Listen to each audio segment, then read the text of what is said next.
Buenas tardes, Gerardo Bleyer. ¿Cómo le va, compañero? ¿Cómo anda? ¿Andás bien? Mirando cómo ampliar el programa porque no nos dan los espacios ya. Sí, ¿va a ampliar más cantidad de tiempo? Sí, claro. Y sí, de a poco, de a poco. De a poco y con humildad, pero con tu coraje y tesón, vamos a llegar.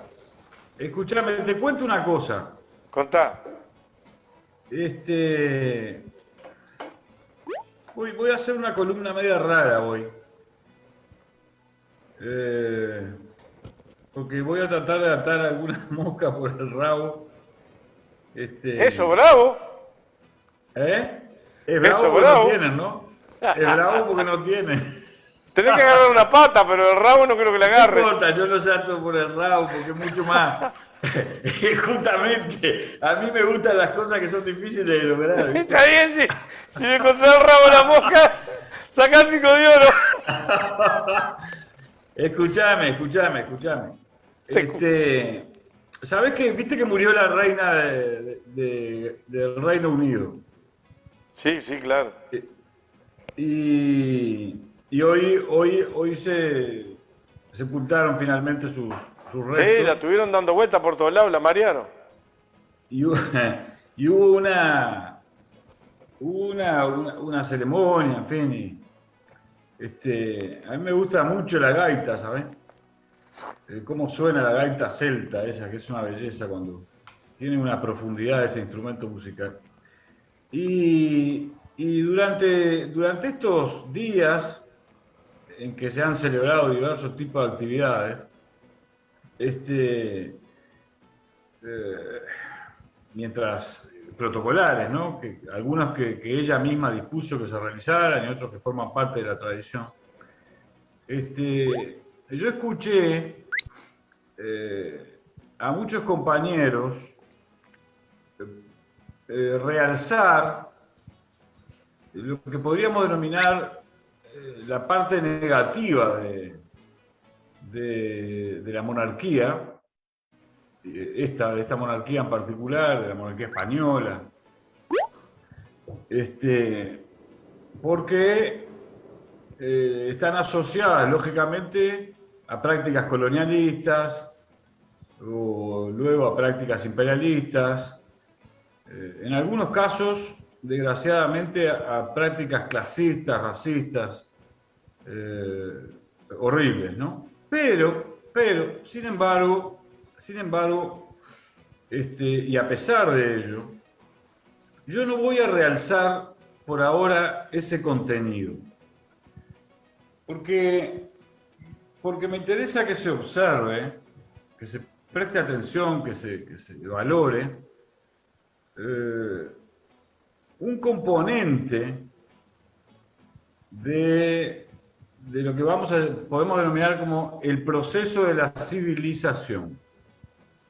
Es decir, el tiempo histórico político, histórico social, histórico productivo, en el que las sociedades humanas procuran, hacen un esfuerzo por evolucionar. Evolucionar dicho entre comillas, porque no siempre todo proceso que parece civilizatorio lo es, en cuanto si quienes dirigen al proceso de la civilización son grupos de privilegio que solo prestan atención a la preservación de sus privilegios, lógicamente no se produce en última instancia ningún avance civilizatorio, porque lo que está en juego allí es si fomentar la democratización de las relaciones sociales o si frenarla. Ese es uno de los componentes sustanciales con los cuales hay que analizar el proceso de la civilización. Dicho sea de paso, es lo que separa a la izquierda de la derecha. La izquierda procura participar de procesos que experimentan formas de democratización de las relaciones sociales.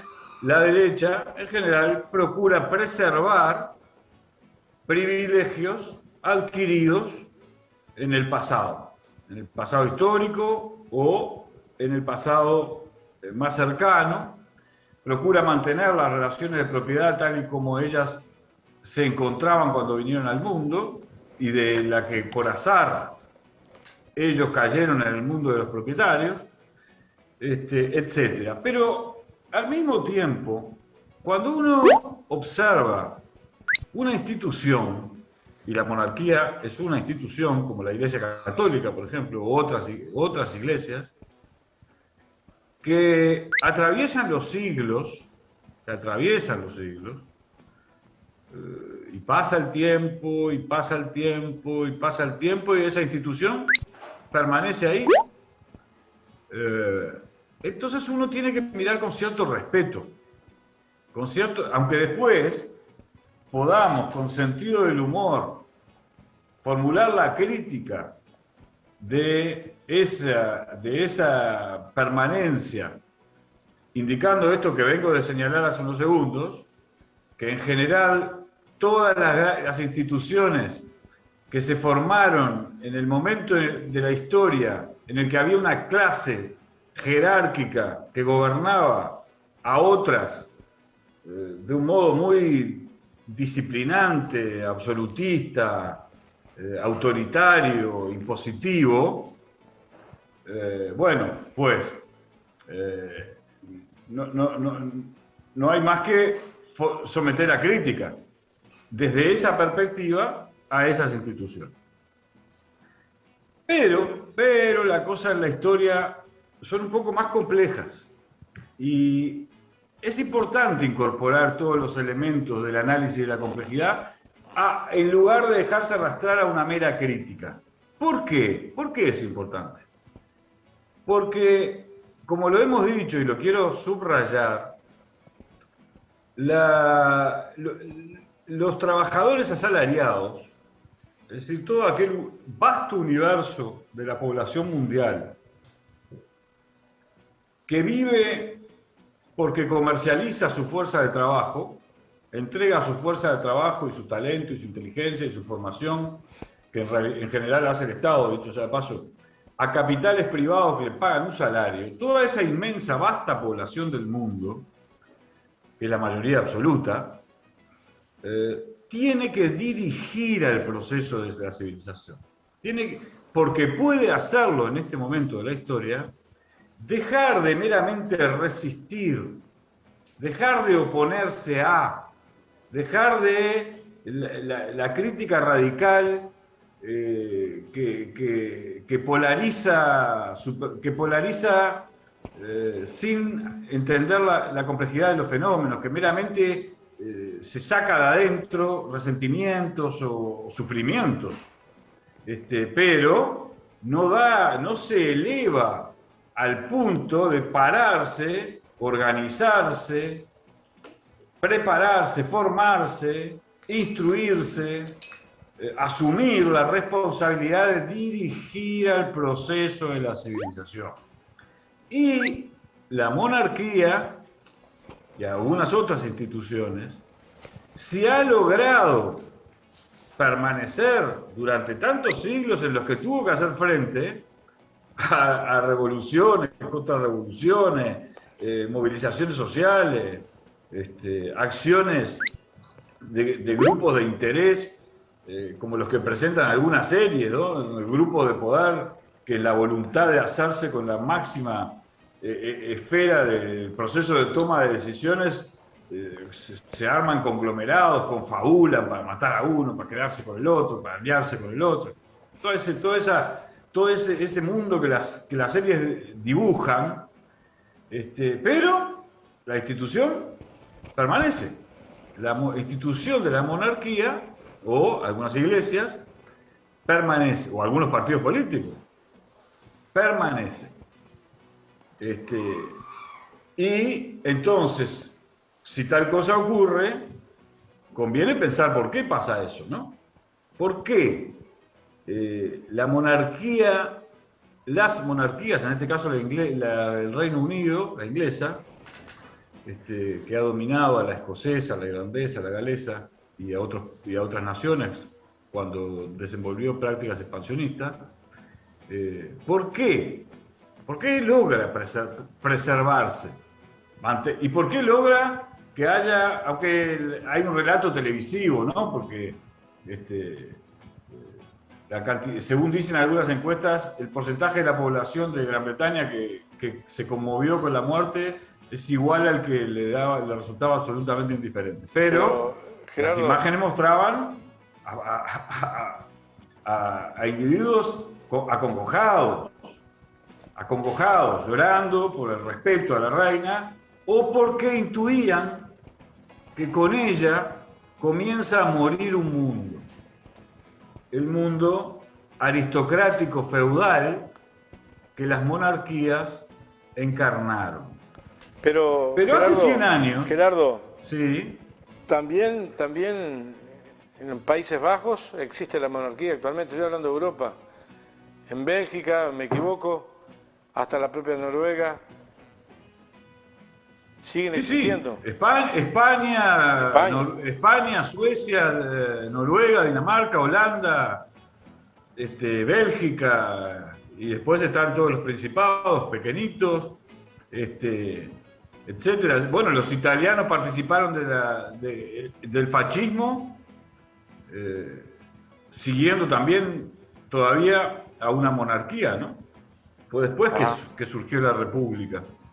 Entonces, y bueno, y en otros países, en muchos otros países del mundo oriental, todavía hay regímenes que son semejantes a una monarquía, ¿no? Califatos, en fin. Entonces, hay que analizar cuál es la razón por la cual pervive en la historia esa institución, o ha logrado pervivir en la historia esa institución que por su propia naturaleza, más allá de cuánto han evolucionado, por ejemplo, el parlamentarismo inglés sirvió de modelo al parlamentarismo del resto del mundo, aunque no surgió de una revolución como la francesa o la americana, sino de procesos de transformación complejos, radicales, de transacciones entre distintas clases sociales, etcétera, entre la burguesía industrial, entre los terratenientes, en fin. Entonces, pero lo que a mí me importa mucho poner a la consideración es el análisis de qué cosa representa esa institución que logra preservarse como tal institución y seguir siendo muy influyente, porque sobre todo la reina fue muy influyente en casi todos los procesos políticos de los últimos años, de los últimos 50 años. Entonces, ¿qué es? Bueno, es interesante observar cómo durante algunos siglos, sobre todo el siglo XVIII, XIX y XX, de una parte del XX, hasta la Primera Guerra Mundial, las monarquías supieron administrar la dialéctica de preservación de la tradición. Así como nosotros en algún momento en este programa hemos hablado de lo importante que es para nosotros como uruguayos preservar la tradición del gaucho, sobre todo la del gaucho ortiguista, libertario, que buscaba su autonomía, valiente, corajudo. Las monarquías también representaron la síntesis, la condensación de un conjunto de acontecimientos históricos, espirituales, normativos, leyes que eran capaces de hacer cumplir a todos los individuos con los cuales iban conformando comunidad administrada, comunidad regulada, que no entraba en proceso de autodestrucción precisamente porque había una autoridad que, siguiendo determinadas tradiciones, era capaz de administrar los conflictos que se producían al interior de esa comunidad y darle a partir de ello fortalezas para desarrollarse, desenvolverse e ir superando los conflictos que surgían en su interior. Entonces, se puede decir que aprendieron, esto es muy importante, aprendieron esas monarquías a actuar con moderación en la dirección de las cosas públicas, de las cuestiones que abarcaban a toda la comunidad, a administrar con inteligencia las tensiones que se producían entre intereses privados o entre intereses de clanes. Aprendieron a manejar con moderación. Vos fíjate qué interesante que es este tema, que parece raro, ¿no? Esta compleja dialéctica, que por un lado formulamos la crítica del orden jerárquico que reproduce la aristocracia feudal a partir de la institución de la monarquía, pero por otro lado aprendemos a observar cuáles contenidos de esa institución hacen que haya podido atravesar los siglos, porque pueden surgir de ella aprendizajes. Fíjate qué interesante, hace poco tiempo, Vladimir Putin, el presidente de Rusia, hace poco tiempo no, antes de la guerra de Ucrania, hizo un discurso en el que le sugería al mundo actuar con lo que llamó algo así como un moderado conservadurismo. Moderado conservadurismo. ¿Por qué? ¿Por qué el presidente Putin hacía esta convocatoria? Porque observaba, intuía que estamos ante un mundo en transformaciones muy profundas y que si frente a ese mundo en transformación profunda lo que hacemos es prender la hoguera, tirar nafta a la hoguera, entonces no vamos a contribuir a administrar, a dirigir al proceso de la civilización para orientarlo en la dirección en la que queremos hacerlo. En el caso de los trabajadores asalariados, hacia la democratización de las relaciones sociales. Y esto lo digo, y ahora sí vamos a bajar a tierra, ¿no? Porque parece que estamos hablando de cosas muy abstractas y muy lejanas a nosotros, pero no, obsérvese la Argentina, la situación, y no solo la Argentina, obsérvese la actitud del fascismo y del neofascismo en todo el mundo. ¿Cuál es la actitud? La actitud es hacia poner fuego, quemar la pradera, radicalizar los conflictos, es decir, anular la posibilidad de la política, anular la política para sustituirla por la imposición violenta. Que eso es esencialmente el fascismo orientado naturalmente a evitar cualquier proceso de democratización de las relaciones sociales, porque el fascismo es impulsado en general por las clases más privilegiadas y con tradición privilegiada. Tú te das cuenta, yo no sé si se observa qué es lo que quiero poner sobre la mesa. Lo que quiero poner sobre la mesa es que, ya que parece absolutamente evidente en Brasil, en Italia, en Suecia, en Francia, en todos lados, que es absolutamente prioritario neutralizar al fascismo, al nazismo, al ultraconservadurismo radical, al aceleracionismo, a lo que se llama el libertarismo, ofendiendo esa tradición que gobierna el mercado, y dentro del mercado, en la lógica darwinista social, aquellos que son capaces de imponerse como fuere y de la manera que fuere, y todo lo demás que se mueran y que sean esclavos y que sean libres de ser esclavos, ¿no? Toda esa porquería está radicalizada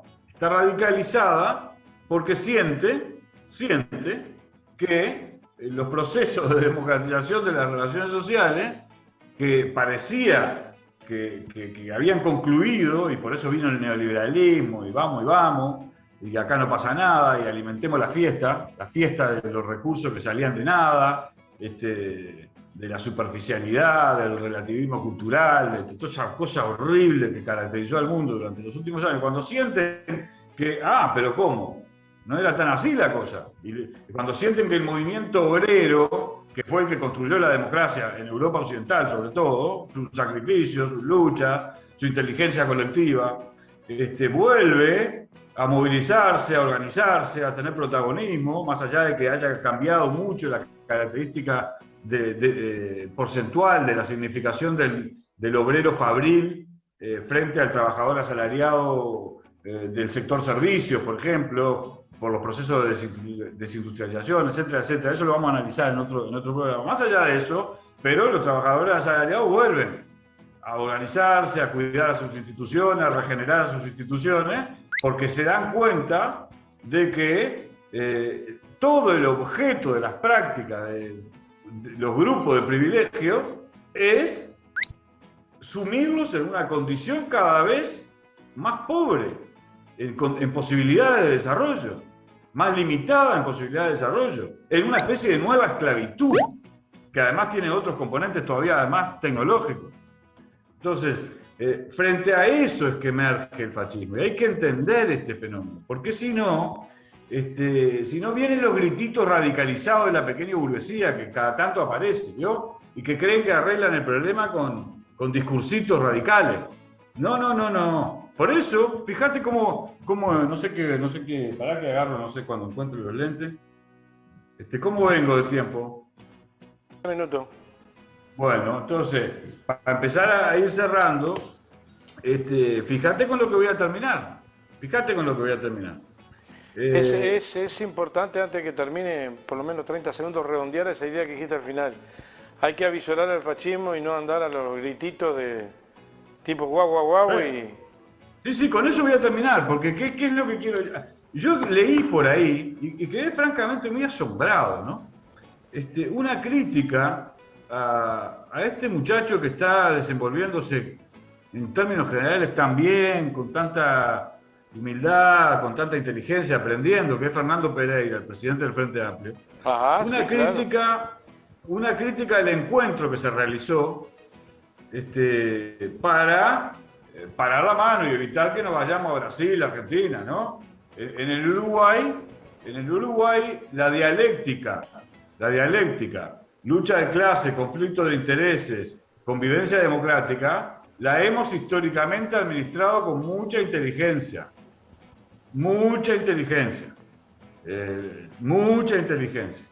Entonces, en un momento en el que el mundo está absolutamente cargado de incertidumbre, en una transición que nadie sabe exactamente hacia dónde se dirige y cómo puede llegar a generar las condiciones para que la política, es decir, en este caso la diplomacia, porque se trata de asuntos geopolíticos, logre generar un marco de reglas de juego que permitan el desenvolvimiento de la humanidad hacia algún horizonte compartido, como dicen los chinos. Bueno, como la cosa está tan complicada, hay solo los pequeños burgueses que yo qué sé, que tienen la vida asegurada y tienen casitas en los balnearios, y solo eso se ponen a gritar, a hacer grititos radicales sobre que, porque no comprenden que una cosa es la dialéctica modelo contra modelo, que es cierto, el modelo de la derecha uruguaya es un modelo regresivo, un modelo orientado a la concentración de la riqueza. Y el modelo de la izquierda uruguaya es un modelo progresivo, orientado a la democratización de las relaciones sociales, el perfeccionamiento de la calidad de vida de los sectores más vulnerables y con menos capacidades de influir en la sociedad. Pero la forma en que se trabaja este proceso políticamente para dirigir al proceso de la civilización, y en este caso dirigirlo en el marco de la comunidad política a la que se pertenece, requiere mucha inteligencia, mucha sobriedad, mucha capacidad de comprender quién se beneficia del proceso de radicalización violenta. Los que se benefician de los procesos de la radicalización violenta son siempre los grupos de privilegiados que actúan desde la fortaleza, de los palacios, desde las torres, desde no me sale el nombre, de estas cosas inmensas, cuando uno ve, las abadías esas monstruosas construcciones fortificadas. Ahí, ¿se entiende? Los grupos de privilegio, los grupos de privilegio históricos, en general, Gerardo, naturalmente, Gerardo, procuran preservar esos privilegios. pero Y además, tienen la posibilidad Gerardo, de... Sí, pero además, en el Uruguay, a diferencia del resto de América Latina, en el caso concreto de Uruguay, costó sangre, sudor y lágrimas y varias intentonas de conformar un gran frente opositor a esa oligarquía de aquellos momentos. Y se logró y es único en América Latina. El tema que no es casualidad, es causalidad. Se trabajó para eso. Y hay que trabajar. claro, La unidad dirigió. no se decreta, sino que se trabaja. Por supuesto, hubo producción teórica, hubo densidad teórica, densidad intelectual y práctica, y luchas sociales que iban confluyendo. La dialéctica, teoría y práctica. No hay transformación de la sociedad sin teoría y no hay teoría de transformación de la sociedad sin práctica de transformación de la sociedad. Esto ya está recontra comprobado en la historia y quien no comprenda esto, no sé, trabaja para la derecha. Sí. Y entonces yo quería quería poner en evidencia la complejidad de los fenómenos sobre los que se está desenvolviendo el mundo, que está en cambio profundo, profundos cambios orgánicos, no son anécdotas. No es que haya unos señores malos que se juntan ahí y deciden intervenir para producir maldad. No, no es así. El proceso de la civilización está llegando a un punto en el que la humanidad es una y la misma y por lo tanto las soluciones a los problemas de la humanidad requieren regenerar el internacionalismo, por ejemplo, la articulación de los trabajadores asalariados en todo el mundo, con los intelectuales, con las clases medias, con los profesionales, con los técnicos, que están siendo recontra súper explotados, adelantarse a los fenómenos que van a tener lugar como consecuencia de los efectos de las nuevas tecnologías, anticiparse, estudiarlas, seriedad y paciencia, ironía, inteligencia, lucha, organización, praxis, pero no dejándose arrastrar ni llevar al lugar, a la escena, al escenario, que beneficia a unos poquitos grupitos de privilegio que son mezquinos y resentidos, porque no pueden tolerar que esté reemergiendo con fuerza en el mundo entero la capacidad de influencia de los trabajadores asalariados organizados y los intelectuales más cultos que aspiran a elevar culturalmente a la sociedad humana. Nos vamos. Nos vamos. Estamos pensando en la necesidad de que estos espacios se multipliquen y que las columnas, que yo sé que todos saben los columnistas que se las envíen, también cómo se bifurcan por ahí. Porque en algunas de las cosas que dijiste ahora al final, te lo dice un casi semi-analfabeto desde el punto de vista político, Néstor. Yo he sido autodidáctica en muchas de las cosas que tú has dicho, que me han llovido y me han impregnado de otros intelectuales en diferentes lugares que me ha tocado actuar. La población en general, de mi generación y de tu generación que andamos iguales, pero particularmente más bajos, cincuentones, cuarentones, no han tenido los tiempos ni determinada lo que llamamos, entre comillas, escuela de aprendizaje del desarrollo de la teoría y la práctica. Han desarrollado práctica porque les tocó vivir ahí, pumba. Entonces es muy importante el ayudarlo a pensar e impregnarlo de algunas ideas filosóficas que lo hagan tentar para ir a reclutar gente que vaya a leer, caramba, que no es tan difícil, pero que es muy difícil. Es cada vez más difícil porque el tiempo, esto lo analizó Marx, dicho sea de paso, el tiempo que los individuos tienen que disponer de su vida para garantizar llevar un plato de comida a la mesa es tanto que los tiempos y además la prevalencia del lenguaje audiovisual sobre la costumbre de sentarse serenamente a pensar leyendo un libro, son fenómenos nuevos que hay que buscar la vuelta para resolverlos, pero que hacen muy difícil que el individuo disponga de los tiempos necesarios para elevar sus capacidades de interpretación y transformación del mundo. Y sin ese proceso, por eso mismo son tan importantes las organizaciones colectivas, los sindicatos, los partidos políticos, las instituciones culturales. Son tan relevantes para facilitarle a la gente que se haga un ratito, un poco, que pueda generar las condiciones para elevarse de ese embrutecimiento del trabajo semiesclavo, aunque no lo parezca. Semiesclavo, hablando metafóricamente, ¿no? Incluso la banalización de mirar los titulares en una red y no analizar. Claro, sí, dejarse llevar por la anécdota, por los grititos, por los grititos. Y no hay que dejarse llevar ni por los grititos ni por las vísceras. Hay que pensar con seriedad, a largo plazo, y organizarse para mejorar la sociedad. Gracias, se nos viene Carlitos Viera, vamos a una pequeña tanda y yo volvemos. Gracias a ustedes, nos estamos viendo. Un abrazo grande, chau, chau, chau, chau.